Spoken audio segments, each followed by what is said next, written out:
Bien, hermanos, primera de Juan, capítulo 4. ¿Cómo explicar el amor de Dios? ¿Cómo explicar lo inexplicable? ¿Cómo se le pide a un ser humano que lee una carta de un apóstol de hace 2000 años que explique algo que es inexplicable? El amor de Dios. De tal manera amó Dios al mundo que ha dado a su Hijo unigénito, para que todo aquel que en Él cree no se pierda, mas tenga vida eterna. El amor de Dios manifestado y encarnado. ¿Cómo explicar el amor de Dios si somos humanos con un cuerpo y una mente pecadora? Si hasta nuestro acto humano más amoroso que podamos tener en nuestra vida va contaminado de nuestra naturaleza humana de egoísmo. ¿Cómo explicar el amor de Dios que envía a su Hijo hermoso, limpio, santo, todopoderoso, igual que el Padre, igual que el Espíritu Santo, a morir por gente malvada? No todo el mundo, sino los que Él amó. Es posible que alguien se atreva a morir por algún justo todavía, pero alguien que muera por pecadores. ¿Cómo explicar el amor divino? Si yo lo que solo he experimentado es un amor humano, impregnado de mi propia naturaleza. Eso es lo que se pide en la carta de Juan, explicar el amor de Dios. La inexplicable doctrina del amor de Dios.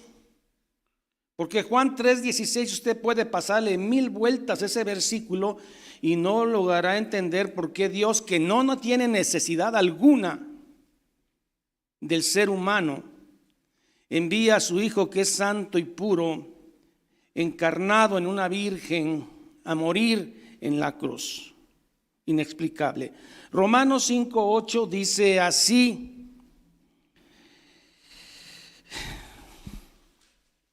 mas Dios muestra su amor para con nosotros en que, siendo aún pecadores, Cristo murió por nosotros. Esto es lo que Juan en el capítulo 4 va a tratar, dos temas. Uno, la verdad, el tema de la verdad, y el tema del amor de Dios, que ya lleva 2 capítulos tratándolo, hermano. ¿No es suficiente 2 capítulos anteriores? Hoy el capítulo 4, nuevamente el tema es amor como identidad de un verdadero creyente. La vara con la que se mide un creyente no es cuánto sabe teología, cuánto asiste, cuán religioso es y cuánto cumple las normas. Lo que Dios pone como una tira para medir es algo más sublime que no podemos falsear, al menos por mucho tiempo, y es el amor a Dios y el amor al prójimo.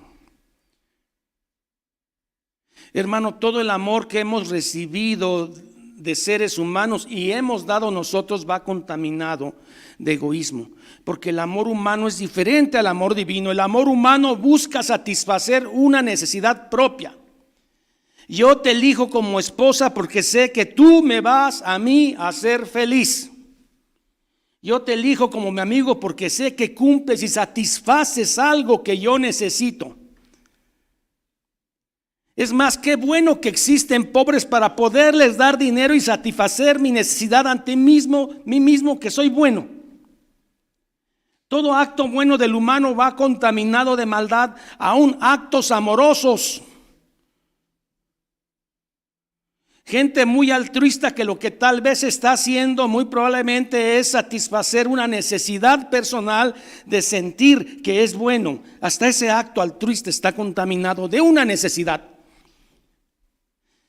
Pero Dios es autosuficiente. Dios no necesita de nada en su economía en la Trinidad.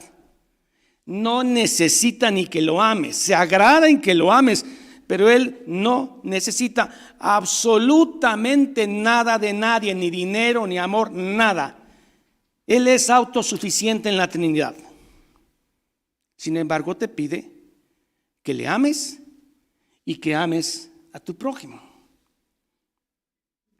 Yo no estoy de acuerdo, dice alguien, dice, yo sé que el amor de mi madre hacia mí fue como el amor de Dios. No, porque ese amor tan lindo y hermoso que es de una verdadera madre, aún viene contaminado de una necesidad de una mujer que necesita ser madre, cubrir un deseo de maternidad, aún eso.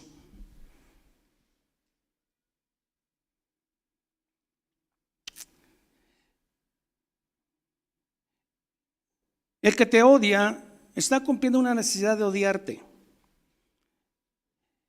Y el que hace actos amorosos contigo tal vez también está realizando una necesidad de sentirse bueno. Todo está contaminado, menos el amor de Cristo. Sublime, limpio, blanco.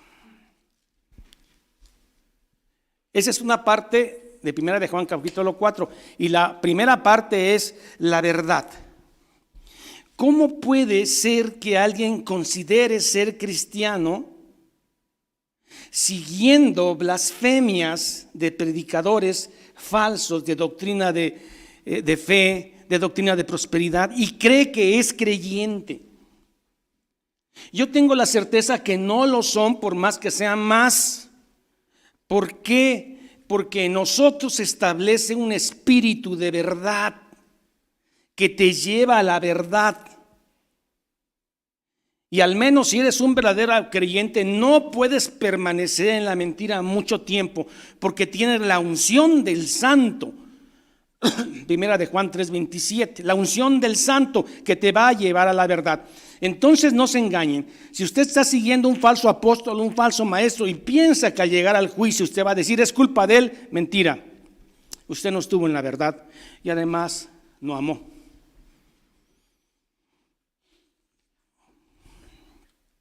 Seguidores de doctrinas de la prosperidad, donde quiera pululan.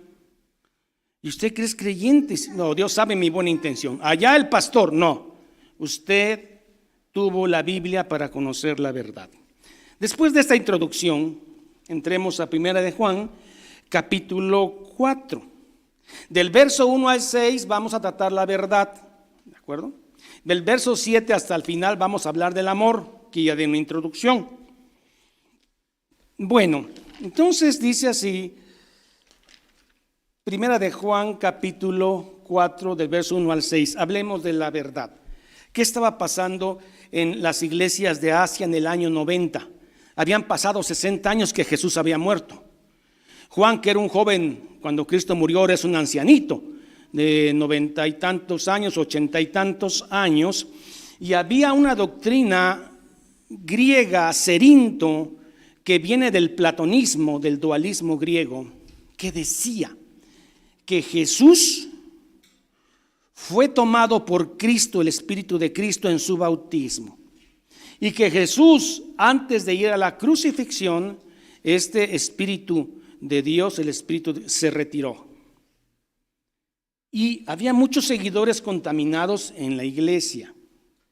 Entonces, hermanos, el Espíritu de verdad te tiene que hacer salirte y alejarte de estos grupos. Estos grupos decían, pues, estaban atacando la segunda persona de la Trinidad, que Jesús no había venido en carne, que no había tenido una naturaleza divina. Entraron los docetas, el docetismo, que Jesús parecía que tenía un cuerpo, pero no era un cuerpo, era un espíritu. Entraron los nestorianos que decían que Jesús eran dos personas en uno. Imagínese eso, una bipolaridad, dos personas y no. Después los concilios adelante aclaran que Jesús es una persona con dos naturalezas 100% humana, 100% divina. Todo eso, hermano, estaba metiéndose en estas iglesias que Juan había pastoreado con mucho amor. Por eso el mundo no nos oye, dice Juan. Oye al mundo.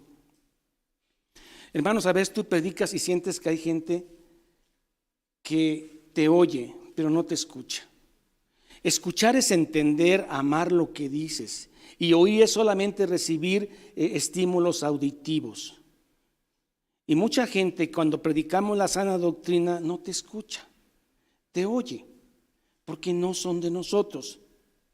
Escuchan al mundo, van sobre espíritus engañadores, van sobre predicadores que abundan, que les prometen salud, dinero, amor.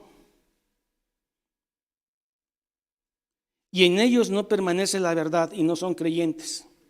Hermano, para que haya un Cash Luna, para que haya un Benny Hinn, para que haya uno de los de la luz del mundo, necesita haber seguidores. Porque esos no aparecen solos ni se encumbran solos. Tienen seguidores miles que no conocen la verdad. Porque oyen, pero no escuchan la verdad. Para usted esto que estoy hablando le sabe a miel. Es más, toda la semana ha anhelado empezar a escuchar qué dice Cristo. Y usted se deleita en los mandamientos de Dios, no sabe de qué idea como yo me deleito cuando los estudio. Y en esto conocemos que está en nosotros el Espíritu de verdad. Pero qué difícil ha de estar escuchando a un hombre en lo cual no crees. Soportar 60 minutos a un hombre en el cual es bueno, eso a mí de qué me sirve.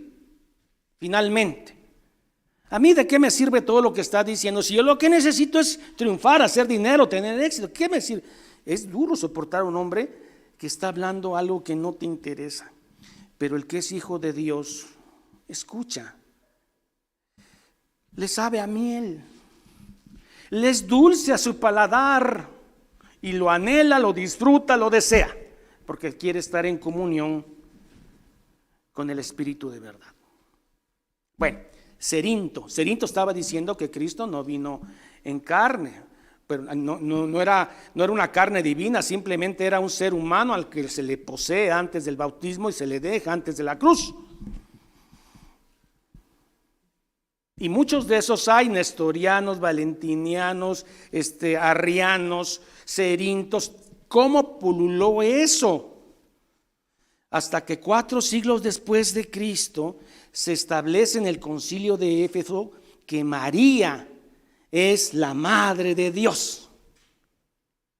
Y eso es lo que creemos, ¿o no? ¿No? Muy bien, no se asuste, hermana. Nosotros creemos esa confesión, pero no desde el aspecto mariano, sino del aspecto cristológico, porque mucha gente estaba negando que Cristo no tuvo carne. Entonces se tuvo que establecer que María le dio su carne, no le dio su sarx, que es pecado, le dio su soma, cuerpo, y que de una manera que no sabemos el Espíritu Santo protege a este embrión para que no herede el pecado de María. ¿De acuerdo? Entonces, en ese sentido, sí, María es madre de Dios, o sea, de Cristo, Teotocos. Pero María no es madre de la Trinidad. ¿Me dejo entender? María no es madre del Padre, Hijo y Espíritu. María es madre en el sentido humano de Cristo, porque le da soma. Porque Cristo vino en carne, tenía cuerpo. Entonces, cuando nosotros creemos que María es madre de Dios, hablamos de Jesús, le dio su soma, pero que no sea madre de la Trinidad, o de que después asciende en su asunción y está junto a la Trinidad como un cuarto ser divino, tampoco, eso es blasfemo. La Teotocos, tocos nacimiento, teos Dios. ¿Se entendió esta parte?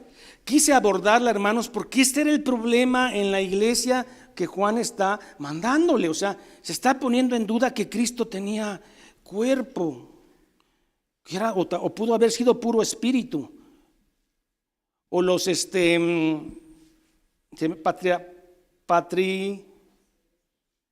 se me va el nombre, que decían, o los modalistas, pues, que Cristo tomaba el modo de Cristo, tomaba el modo de Espíritu Santo y tomaba el modo de Padre. ¿Sí? Modalismos. Todo eso habla que se está poniendo en duda la segunda persona de la Trinidad. Y hay gente que los oye y los sigue, testigos de Jehová y otros más. Pero en esa época ya estaban. Esto no es nuevo. Bueno, ahora sí vamos a entrar, pues les prometo entrar a la Escritura. Dice, amados, agapetos. Viene la palabra agape, ¿no? Agapetos. No creáis a todo espíritu, sino probad los espíritus si son de Dios, porque muchos falsos profetas han salido por el mundo.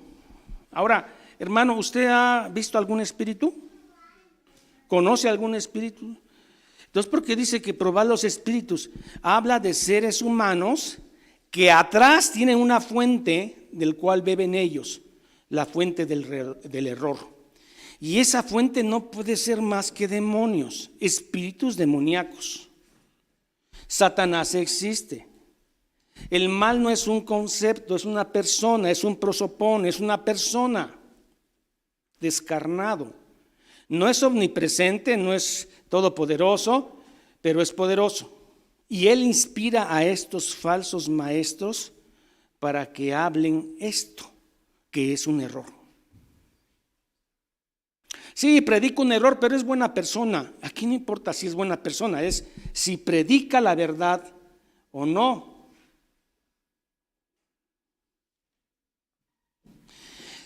Probad a los espíritus. Recuerdan en Berea, Hechos 17:11, cómo los discípulos de Berea, que eran nobles, escudriñaron lo que los apóstoles estaban diciéndoles. A mí no que vengan, no, pues que yo anduve con Jesús, sí, pero esto vamos a verlo con el Antiguo Testamento, a ver si cuaja. Berea. Mateo 24:11 también está hablando que se van a levantar falsos maestros, falsos apóstoles. Segunda de Pedro también, 2:3, Judas 4. Y abunda la escritura de todos estos falsos maestros que aparecieron en la época de Juan y que están presentes ahora. ¿Están de acuerdo? Si los han visto ahora que se abrió el internet y que usted puede llegar a otras latitudes y ver otras iglesias o sinagogas de Satanás, y usted puede ver cómo aplauden, alaban a estos espíritus engañadores cuya fuente es Satanás. Y les aplauden y les dicen palabras cristianas como amén a todo lo que dicen. Amados, agapetos, no creáis todo espíritu, sino probad los espíritus. Ahora, ¿cómo podemos probar un espíritu, hermano? Si no somos brujos. Hermano, probamos un espíritu en base si lo que dice va con la escritura. Pero si usted no conoce escritura, ¿cómo va a saber si es un espíritu engañoso o no? Probad los espíritus bajo un juicio humano o no, bajo un juicio humano basado en la Biblia. Pero si no conocen Biblia, serán engañados, porque muchos falsos profetas han salido por el mundo. 2. Vean que en particular se está peleando con el serintismo, ¿no? Serinto, que dijimos que Jesús fue poseído en el bautismo y desposeído antes de ir a la cruz, ¿de acuerdo? La gente que confiesa eso no es de Dios, pero aquí se está refiriendo en particular a esos. No sé si me estoy entendiendo. Se está refiriendo a esta postura, porque hay muchas posturas antibíblicas que hay que rechazar, pero aquí en particular se está refiriendo a Serinto, dice, o a su forma de pensar. En esto conoced el Espíritu de Dios.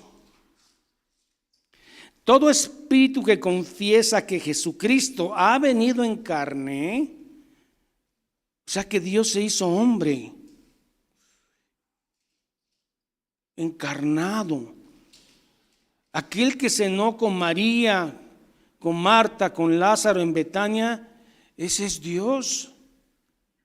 El que moja la mesa, el que moja el plato y come contigo y mete la mano en el mismo plato, Él es el que creó al león, al sol, la luna, los microbios, los virus. Él creó todo. y está comiendo contigo en forma de un ser humano como tú. ¡Oh, cuánta gloria! Dios mío, cuánta gloria se manifestó. En esto conoced el Espíritu de Dios. Todo espíritu que confiesa que Cristo ha venido en carne es de Dios. Y todo espíritu que no confiesa que Jesucristo ha venido en carne no es de Dios. En particular esta doctrina que se está metiendo.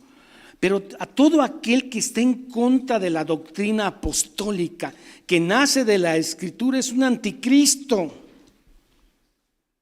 Y vea cómo se empiezan a formar los anticristos en las iglesias. No es que empiecen bruto desde el principio.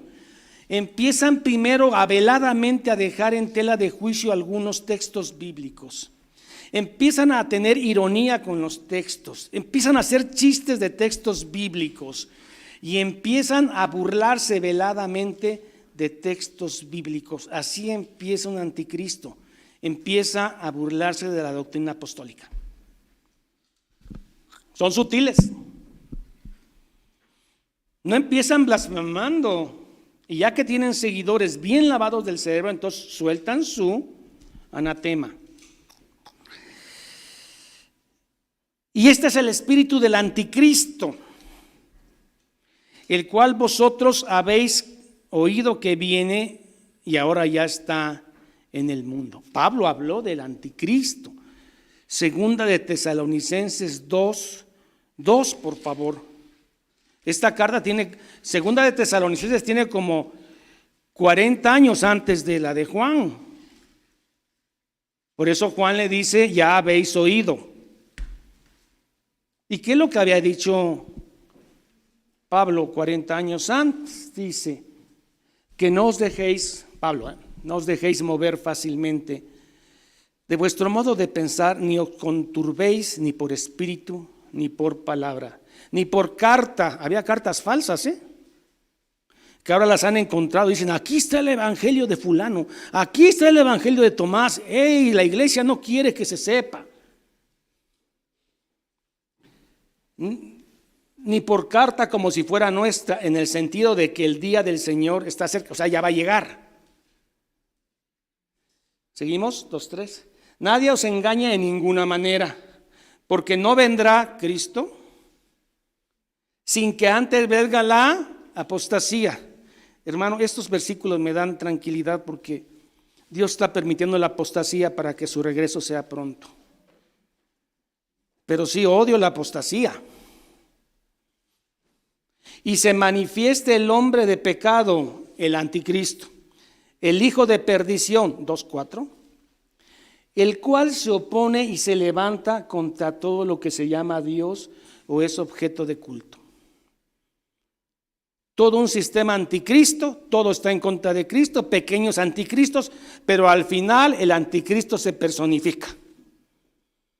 Pero antes hay un sistema anticristo bruto, que es lo que estamos viendo ahorita. Y va a empezar a haber persecución a la iglesia, gracias a Dios, para que se vea quién es y quién no es. El cual se opone, tanto que se sienta en el templo de Dios como Dios, haciéndose pasar por Dios. 2:5. ¿No os acordáis que cuando yo estaba todavía con ustedes os decía esto? 2:6. Y ahora vosotros sabéis lo que lo detiene. Esto es un misterio. Algunos dicen que es la iglesia, otros el Espíritu Santo, a fin de que a su debido tiempo se manifieste. 2:7. Ahí está, lo que está diciendo ahorita Juan. Porque ya está en acción. Ya está en acción el misterio de la iniquidad. Es un misterio. Pero se ve cómo se infiltran las iglesias, ¿no? Solo que hay quien al presente lo detiene hasta que él a su vez se ha quitado de en medio. Volvemos a Juan. Y ahora sí coincide con lo que Juan está diciendo. Y este es el espíritu del anticristo, el cual vosotros habéis oído que viene y ahora ya está en el mundo. Hijitos, vosotros sois de Dios, o sea, porque da miedo, ¿no? Pero miren, la confianza. Vosotros sois de Dios y los habéis vencido a los anticristo. ¿Por qué? Porque mayor es el que está en ustedes que el que está en el mundo. ¿Tranquilos? Cristo ya venció en la cruz, exhibió las potestades. Ahorita es el sistema del anticristo, la apostasía bruta. Triunfan los apóstatas, triunfan los falsos maestros, los falsos profetas. Sus iglesias se saturan de falsos creyentes, por supuesto. Pero tranquilos, el espíritu que está en vosotros es mayor que el que está en el mundo. Tranquilos. Verso 4. Hijitos, ustedes son de Dios. ¿Queda claro? Ustedes son de Dios. Ya. Y lo habéis vencido. Muy bien. Verso 5. ¿Ya vio un ellos? ¿Sí vio ese ellos? ¿Quiénes son ellos? Ellos son del mundo. ¿Quiénes son ellos? Son del mundo. Estos falsos predicadores, falsos maestros y todos sus seguidores. Son del mundo, disfrazados de religiosos, con barnices religiosos, pero en esencia no son creyentes. Ellos son del mundo. Por eso hablan del mundo y sus afanes. Carros últimos modelos. Siembren casas para que cosechen casas. Siembren automóviles para que cosechen automóviles. Siembren dinero. Y el mundo los oye. Ellos son del mundo, por eso hablan del mundo y el mundo nosotros, ellos, nosotros, no somos iguales. Ellos son ellos y nosotros somos nosotros somos de Dios. ¿Listo? Somos de Dios, tranquilos.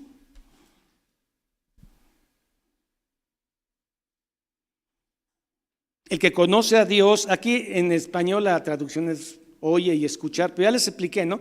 Que escuchar es aquel que pone atención y bebe las palabras del predicador sano y se las come. El que no me come a mí, dice Jesús, pero el no, dice, Dios mío, ¿a qué horas termina este hombre? ¿Y a mí de qué me sirve todo lo que está diciendo? Y realmente no le sirve, porque Él es ellos. Y nosotros somos nosotros. Nosotros somos de Dios. El que conoce a Dios nos oye, puede decir nos escucha. El que no es de Dios no nos escucha, nada más nos oye nuestros sonidos. En esto conocemos el Espíritu de verdad y el Espíritu de Dios. ¿Por qué creen que tienen tantos seguidores estos falsos maestros? Porque también ellos son falsos. Engañados, falsos. O sea, para que un Cash Luna existe, tiene que haber falsos creyentes para que le aplaudan. Porque un verdadero creyente no puede. Esto caracteriza a un verdadero creyente, es que tiene la verdad. ¿De acuerdo? Terminamos el tema de la verdad. Ahora viene el tema del amor. Hasta terminar el capítulo. Pero Juan, ya llevas 2 capítulos hablando del amor. Ya. No, y va a seguir. En la segunda carta también de Juan va a seguir el tema del amor, porque el amor, hermano, distingue al que es creyente y distingue al que no es creyente.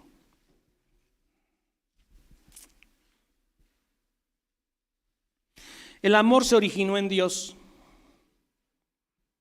Fue manifestado en su Hijo el amor, y el amor persiste en la iglesia de Cristo. Vea, el amor nace de Dios, se manifiesta en su Hijo en la cruz y permanece en la verdadera iglesia de Cristo. Ese es el amor.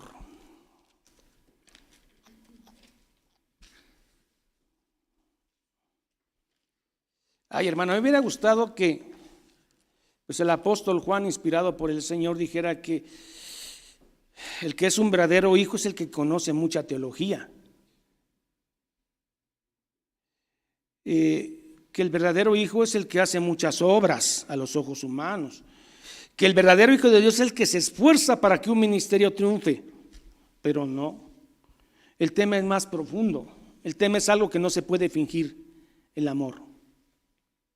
Y cuando amas se ve, y cuando no amas también se ve. Ahora, lo contrario al amor no es el odio, es la indiferencia. Esa duele más, porque el odio te sabes defender como él, más o menos, pero la indiferencia no la esperas. Agapetos, 7, amados.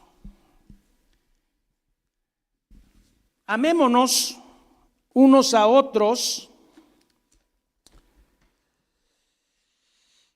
¿Por qué? ¿Por qué tenemos que amarnos? ¿Saben por qué? Porque es un mandamiento. Bueno, 4 razones por las cuales debemos amarnos. Primero porque sabemos que fuimos y somos amados. Les hablé del motor, los 2 motores para poder amar, y es saber que somos amados por Dios. 2, sabemos que veremos a Dios cara a cara, ¿verdad?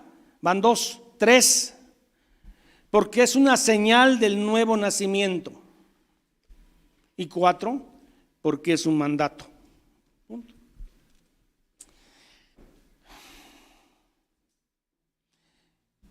Me pregunto, ¿hay una iglesia que ya haya llegado al amor? Porque si usted me dice que hay una iglesia que ya tiene el amor, yo cierro este libro para no leerles esto, porque ya no es necesario que esa iglesia se le predique que debe tener amor, porque ya lo tiene y lo ejercita. Pregúntame, ¿hay una iglesia que no necesite esta carta porque ya tiene el amor? No. Por eso está aquí. Porque si usted encuentra una iglesia que tiene amor, no vaya, hermano. La va a echar a perder. ¿De acuerdo? Por eso está aquí Juan. Porque las iglesias siempre deben ser exhortadas a tener amor, aunque sean amorosas. Porque nunca es suficiente. Amémonos unos a otros.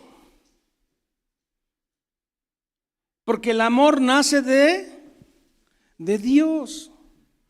Hermanos, Dios es amor. El amor no es Dios, ¿eh? O sea, Dios, quiero decir, el amor no es Dios. ¿Sí hay diferencia? Dios es amor, pero el amor no es Dios. Si no, aquí tendremos un evangelio hippie de que todos se aman, buena onda. Puro amor, puro amor. No, Biblia, no, puro amor. No, el amor no es Dios. Dios es amor.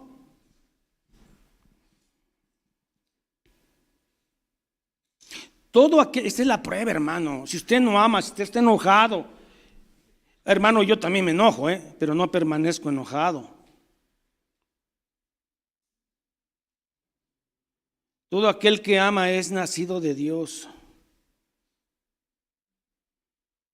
Y vaya que yo aprendí a ser rencoroso, y vaya que yo aprendí a odiar, y vaya que yo aprendí a ser revanchoso. Vaya que yo me sabía ojo por ojo y diente por diente hasta que se vea. Pero esto no es así. Aquí no es así. Vienes con esas costumbres, yo las traía. Porque el amor es Dios. Todo aquel que ama, no es todo aquel que sabe teología, todo aquel que es religioso, todo aquel que es cumplidor de reglas, no. Eso va añadido.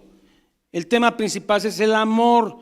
Todo aquel que ama ha nacido de Dios y conoce a Dios. Ginoskos, que es conocer por experiencia, no por intelecto. Ginoskos, conoce a Dios, que Dios es amor. Y el amor nos constriñe. 8. Lo contrario, el que no ama ¿Se acuerda el 14 de febrero, no? El amor es esperarte en la esquina de tu casa. El amor es regalarte rosas el día del 14 de febrero. Ese es un amor egoísta, hermano. Nada más estás viendo qué te puede dar ella. Muchos matrimonios, la mayoría fracasa porque entramos buscando una persona que nos ame y nos haga feliz y jamás estamos pensando si esa es la persona que yo puedo hacer feliz. Y entonces los dos entran buscando lo mismo y se dan su tope, ¿no? Una vez vino un hermano por primera vez a la iglesia y ¿dónde se puede uno quejar? Dice. ¿Cómo? ¿Dónde está el lugar donde se queja uno? ¿Se queja uno? Ella piensa que es una iglesia donde hay un departamento donde usted puede ir a decir que le duele y ya se va. O sea, las iglesias son para irse a quejar, no, hermano. Las iglesias son para conocer el amor de Dios. Claro que puede haber consejerías, ¿no? Eso no estoy. ¿Dónde está el departamento de quejas, hermano? El que no ama no ha conocido a Dios, porque Dios es amor. Lo puede conocer intelectualmente, doctrinalmente, pero si no ama, no perdona, no es feliz, no se goza en la presencia de los hermanos, no los anhela, no los disfruta. Hermanos, no has conocido a Dios. Verso 9. Se puede desarrollar cada versículo, pero el tiempo es cruel. En esto se mostró el amor de Dios para con nosotros, en que envió a su Hijo unigénito al mundo. Juan 3:16, de tal manera amó Dios al mundo, que ha dado a su Hijo unigénito. Unigénito no es el primer engendrado, unigénito es un título, lo hemos dicho. Alguien que tiene una relación especial con el Padre. Hermanos, a mí no me cabe en la cabeza todavía que Dios mismo envía a su Hijo y el Hijo quiera humillarse, hacerse carne en las limitaciones de un ser humano, soportar al ser humano como es, amarlo, entregarse por él, soportar a Judas 3 años que te miente sabiendo qué es lo que va a hacer, soportando a Pedro que dice no te voy a negar sabiendo que sí lo va a negar. ¿Cómo es que soportas eso, Señor, si tú eres santo? ¿Cuál es la causa? Por amor. De tal manera, por eso es inexplicable. El amor humano siempre busca satisfacer una necesidad. El amor divino busca hacer la necesidad de otro. Hermano, siempre busca una fórmula para ser feliz, hermano. No esperes mucho de la gente. Prepárate para darle a la gente y vas a ser feliz. Si no, vas a vivir frustrado. Prepárate para dar a la gente. ¿Dar qué? Dar todo, o sea, tu persona que eres, intelecto, todo. Y empiezas a ser feliz. Bueno, es la fórmula que Jesús da. 10. En esto consiste el amor, no en que nosotros hayamos amado a Dios, sino en que Él nos amó a nosotros y envió a su Hijo en propiciación por nuestros pecados. Bueno, y esto cuando se lee de forma universal, todos piensan que Cristo murió por todo el mundo. Y he explicado que mundo en el Evangelio de Juan habla que se saca de la exclusividad judía a los judíos y ahora todo mundo, pueden ser salvos de todo el tribu, lengua y nación, pero no es todo el mundo, porque eso es universalismo.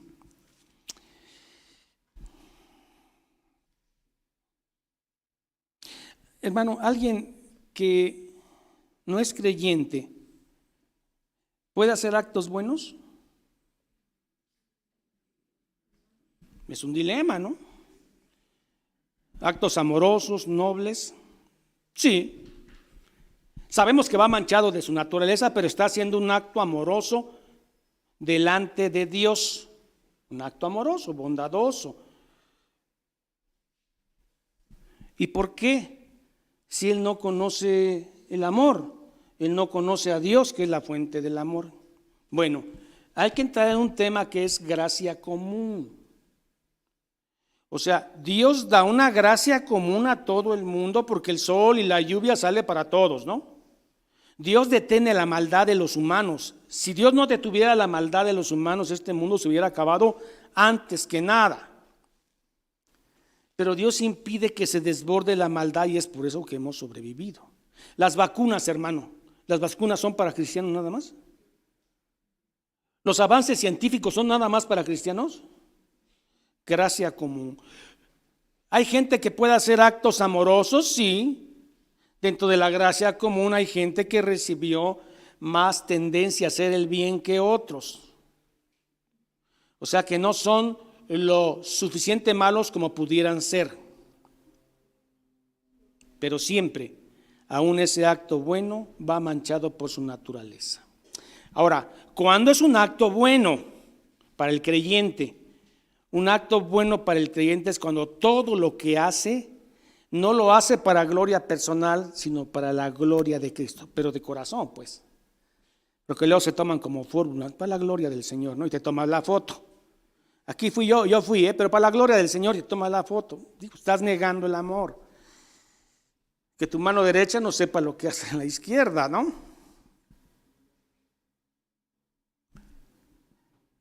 La gracia común, hermano, hace que hay gente que pueda hacer actos buenos no siendo buena.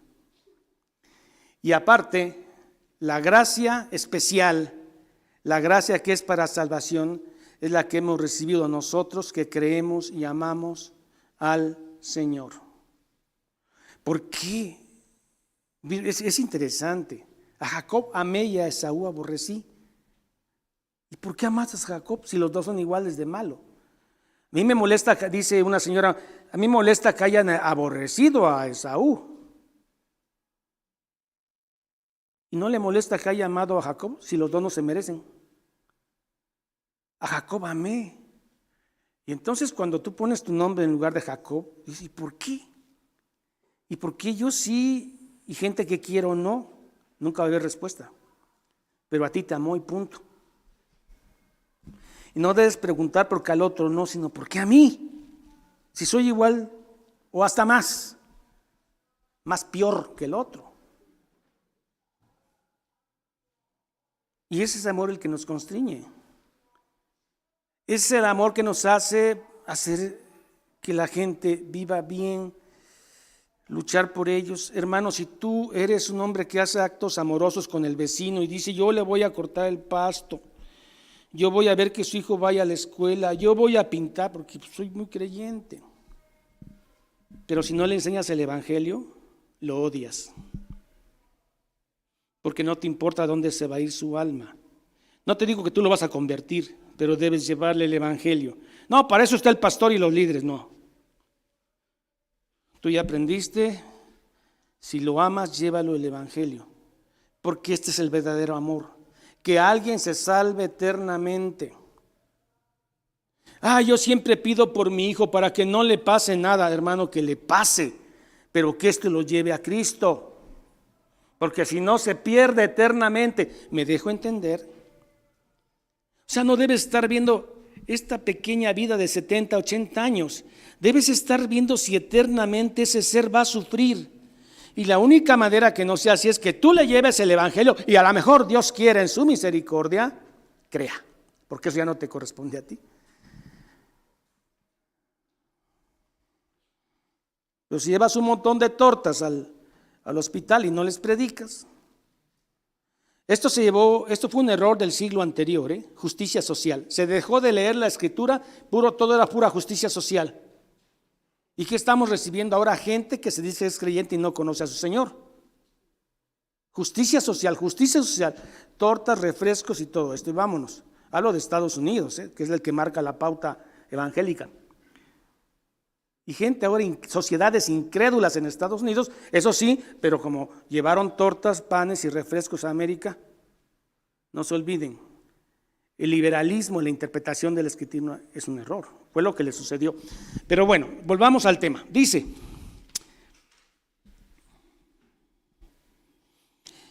sino que Él nos amó a nosotros y envió a su Hijo en propiciación, propicio, quitó el pecado. He ahí el Cordero de Dios que quita el pecado del mundo. 11, hermano, agapetos, amados. Si Dios nos ha amado así, ¿cómo? Así, en la cruz. ¿Cómo nos amó Jesús? ¿Con buenas palabras en la Biblia? No, lo demostró en la cruz y en su cuerpo sangrante. Si Dios nos amó, ¿cómo? Así. Debemos también nosotros amarnos unos a otros. Otra vez, hermano, lo mismo. ¿Por qué será tan insistente Juan en el tema del amor? Porque el amor es el distintivo del que ha conocido a Dios. ¿Y por qué tiene que decírnoslos tanto? Porque sabemos que nosotros somos seres caídos, redimidos por la gracia y necesitamos cada día leer la carta de Juan. Porque nadie puede decir que tiene el suficiente amor para no escuchar esta carta. O que una iglesia tiene el suficiente amor porque dice ya no necesita Juan. ¿Por qué? Porque ya tiene amor. No, hermanos, no se engañe. Sufrimos, luchamos, amamos porque Dios nos amó. Amados, si Dios nos ha amado así, debemos también nosotros amarnos unos a otros. 12. Nadie ha visto jamás a Dios. Ah, caray. Fíjense, hermano, nadie ha visto a Dios.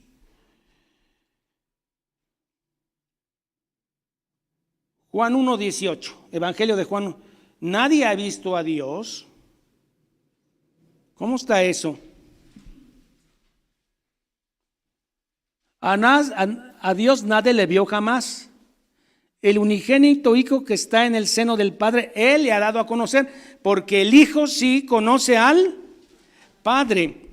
Y Leo le dice a uno de sus discípulos, cuando uno de sus discípulos dice, muéstranos al Padre, y dice, se me va el nombre del discípulo, fulano, ¿cuánto tiempo estoy con ustedes? El que me ha visto a mí, ha visto al Padre.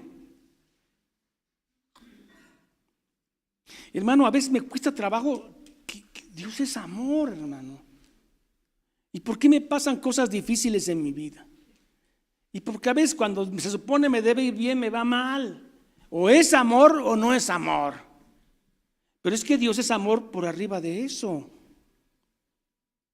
Pero si yo veo que a los que no conocen les va mejor, tienen dinero, casi no se enferman, tan así y asá, y yo, ¿es amor o no? No conoce el amor de Dios. Le verás a cara a cara. Y Él te está diciendo que eres amado como no es amado el resto. Entonces, ¿por qué? Dios es amor. ¿Lo crees o no? Bueno, nadie le ha visto jamás.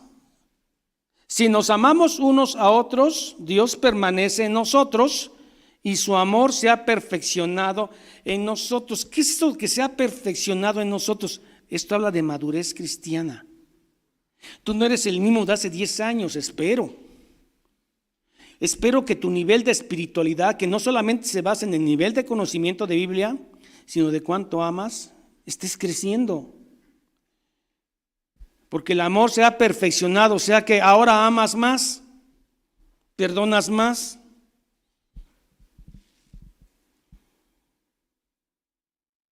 Usted no sabe qué resentido llegué yo a la iglesia, o sea, de tantas cosas que debía haber tenido y que no tuve, y andaba yo quejándome todo el día. Pero ahora me sobra gloria, hermano, para decir que Dios me amó.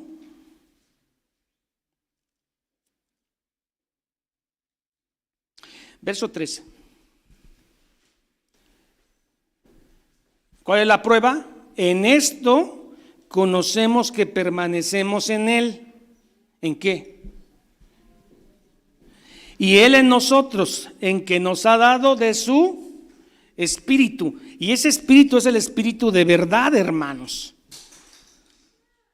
Primera de Juan 2:27 ahí mismo. ¿Cuál es ese espíritu que nos dio, hermanos?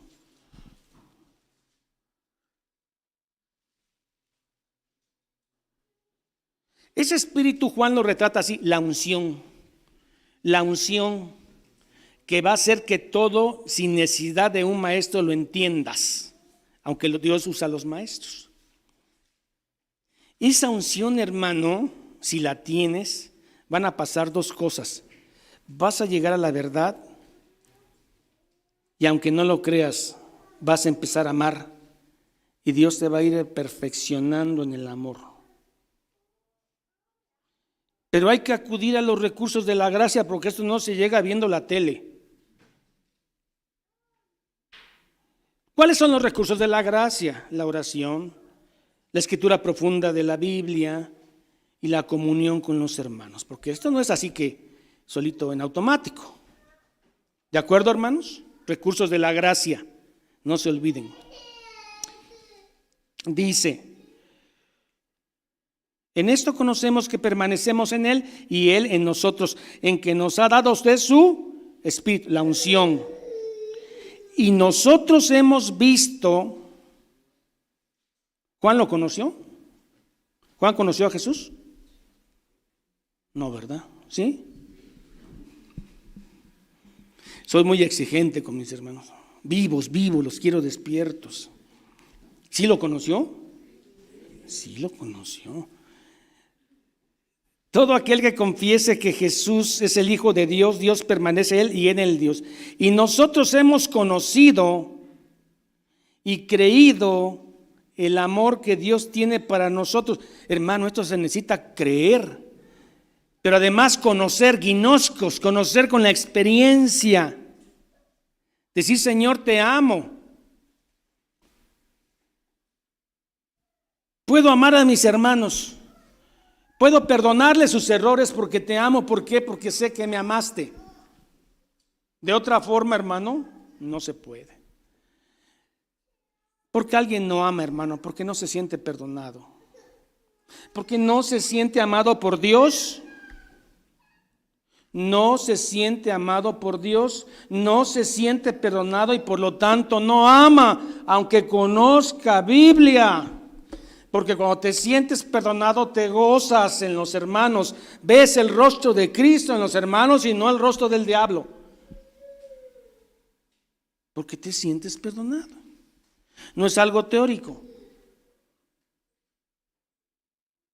Sabes que fuiste amado antes de nacer. ¿Cómo explicar lo inexplicable, el amor de Dios? Qué difícil.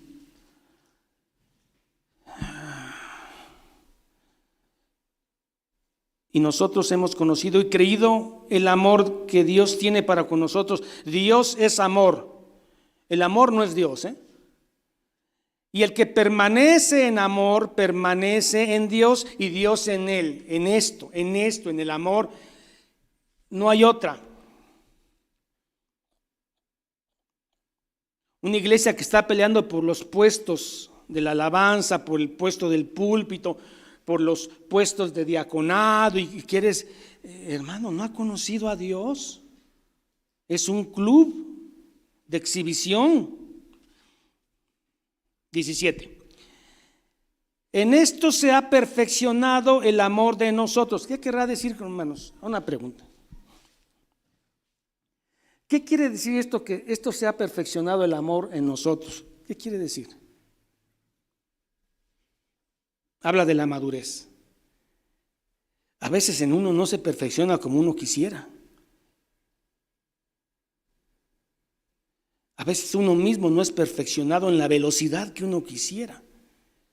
Pero lo que sí sé es que Dios me va a perfeccionar. Y me va a seguir perfeccionando hasta el último día de mi vida. En esto se ha perfeccionado el amor de nosotros, un amor maduro. Se está refiriendo a un amor de un creyente maduro. Para que tengamos confianza en el día del juicio, pues como Él es, así somos nosotros en este mundo. Ya vio que está hablando del juicio final. ¿Ya vio que metió el tema del juicio? Hermano, no sé si tú tenías temor del juicio final. Hermano, yo tenía temor del juicio final, hermano, ¿qué tal si al final pierdo la salvación? Después de 40 años de cristiano, ¿qué tal si al final la riego por alguna pasión y entonces pierdo la salvación? ¿Y de qué sirvió todo? Si usted cree que la salvación se pierde, no tiene de qué gozarse, ni tiene elementos para amar al hermano, porque ¿qué tal si se pierde una semana antes de morir? ¿Cómo se va a estar gozando? ¿Sí me dejo entender? Pero como yo sé que Cristo pagó el precio y que me amó, me gozo. Y les comparto algo personal. El verso 18 es un versículo que a mí me dañó mucho, porque a veces llega gente bien intencionada y te pone versículos aislados que no saben de dónde vienen y en lugar de ayudarte te pegan. Usted sabe que yo padecía mucho de temor, de ansiedad y depresión y por un tiempo ni siquiera me podía yo parar de la cama, así de grave el asunto. Entonces alguien diagnosticó en mí que tenía temor. Pues sí, tenía temor. ¿De qué? No sé, pero tengo temor, no me quiero parar. Así son esas cosas. Y alguien me pone el versículo ahí en la cama y digo, Señor, pero tú tienes misericordia de mí en medio de esto. Y alguien me puso, en el amor no hay temor. Dije, no soy creyente. No soy creyente porque tengo temor. ¿Me estoy dando a entender? Fíjese un texto mal indicado. Porque yo sé que los creyentes no tienen temor y andan felices en las iglesias y se abrazan. Y yo tengo temor, por lo tanto, no soy creyente porque tengo temor. Lo que no me dijeron es que estaba hablando del juicio. Y un verdadero creyente, cuando sabe que no va a recibir el juicio, la ira de Dios, deja de tener temor en el juicio final. No porque tenga temor de que se le suba la presión, no porque tenga temor de que la glucosa se le eleve, no porque tiene temor que un hijo se fue y no ha sabido de él. Ah, ¿tienes temor, hermana? Sí, tengo temor. No, no eres creyente. Porque el temor es quitado por el amor. Entonces no conoces el amor porque tienes temor. No se está refiriendo a eso. ¿Queda claro? No se está refiriendo a los temores humanos que tenemos, a enfermarnos, a que nos pase un accidente, un problema grave económico, no. Se está refiriendo que no tenemos temor al juicio final. Al contrario, el día que Cristo venga, le erguiremos nuestros cuellos, recibiendo al Señor. ¿Se dan cuenta? Cuando un versículo te lo ponen así, sin decirte de dónde viene, pues a veces en lugar de ayudarte, te sume. Porque dice, en el amor no hay temor, y como Dios es amor, no tengo a Dios. La ecuación es fácil. Sino que el perfecto amor, es el amor maduro, sino que el perfecto amor echa fuera el temor. Y yo tengo temor, entonces no creo. Porque el temor lleva en sí castigo, pero está hablando de temor al juicio final. De donde el que teme no ha sido perfeccionado en amor. Me queda claro, no lo soy. ¿Por qué? Porque tengo miedo. Pedro tuvo miedo, ¿no? Por eso negó al maestro, ¿o no? En las escrituras vemos gente que tiene miedo humano, pero el verdadero creyente no tiene temor al juicio final. De verdad, hermano, a mí cuando temblaba me daba un miedo terrible, hermano. Decía, ya, no estoy seguro si me voy a salvar o no, ya viene. Pues ahora, de verdad, hermano, tiembla, no digo que no me asusto. Pero digo, pues ya si es aquí y me cae un ladrillote, pues seguramente ángeles vendrán por mí y me llevarán con la presencia de qué bonito. No por eso me pongo donde va a caer el ladrillo, no. Sí me dejo entender, hermano, porque luego le buscan, pues. ¿O será que yo soy el que le busco, no? Pero nosotros le amamos a Él porque Él nos amó primero. Qué lindo, qué lindo. Si alguno dice yo amo a Dios, prueba contundente, y aborrece a su hermano, es mentiroso. Hermano, si no amas. Ahora estoy de acuerdo que te enojes, pero que vivas enojado, si has conocido a Dios, no tiene sentido. Dios nos ha perfeccionado. Yo amo a Dios y aborrece a su hermano es mentiroso. Pues el que no ama a su hermano a quien ha visto, ¿cómo puede amar a Dios a quien no, al que ha visto, al que no ha visto? Y nosotros tenemos este mandamiento de él: el que ama a Dios, ame también a su hermano. Y ahí se cumple toda la ley y los profetas. El que ama a Dios. Esto es difícil, hermano.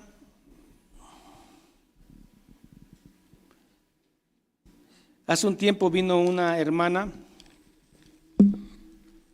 platicaba yo con ella, estaba muy triste porque su esposo creyente no podía perdonar a su hijo, que le faltó al respeto una vez. No, porque eso no se debe permitir.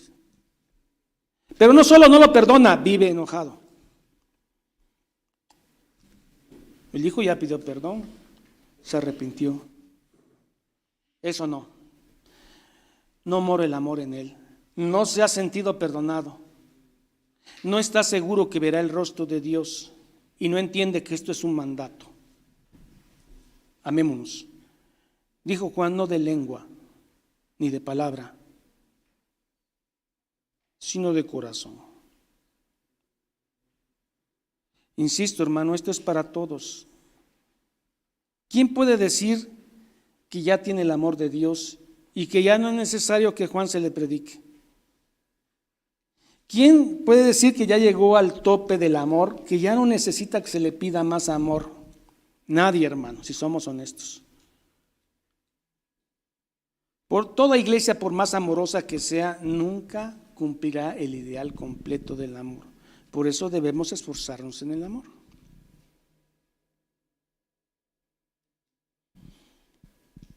Una vez hay una anécdota de Napoleón. Él estaba observando una de las batallas y vio que un soldado no batallaba, no peleaba. La batalla estaba muy fuerte y él no peleaba. Como que se escondía atrás de otro, brincaba, saltaba, pero no peleaba. Se dio cuenta Napoleón, que era un tipo sumamente inteligente, le dijo, ¿cómo te llamas? Y él le dijo, Napoleón. Me llamo Napoleón. Dice, ve a pelear. Si no, quítate el nombre. Porque al no pelear con nosotros estás restando. Aplicado al cristiano, una analogía. Si no amas, no eres cristiano. Y aunque no estés en contra de la iglesia, estás restando. Entonces Napoleón le dice, quítate el nombre. Pelea o quítate el nombre. Hermano, ama o quítate el nombre de cristiano. Ponte, por ejemplo, evangélico, estudioso de la escritura, servidor de la obra. Hay muchos nombres, pero no cristiano, porque cristiano ama. Que el Señor nos ayude a perfeccionarnos en amor, porque esto es lo que distingue a ellos de nosotros. Pónganse de pie, mis queridos.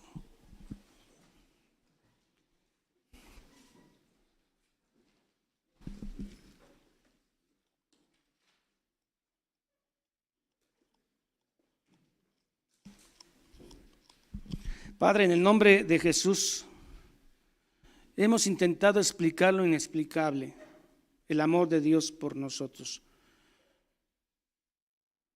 Pero no es posible.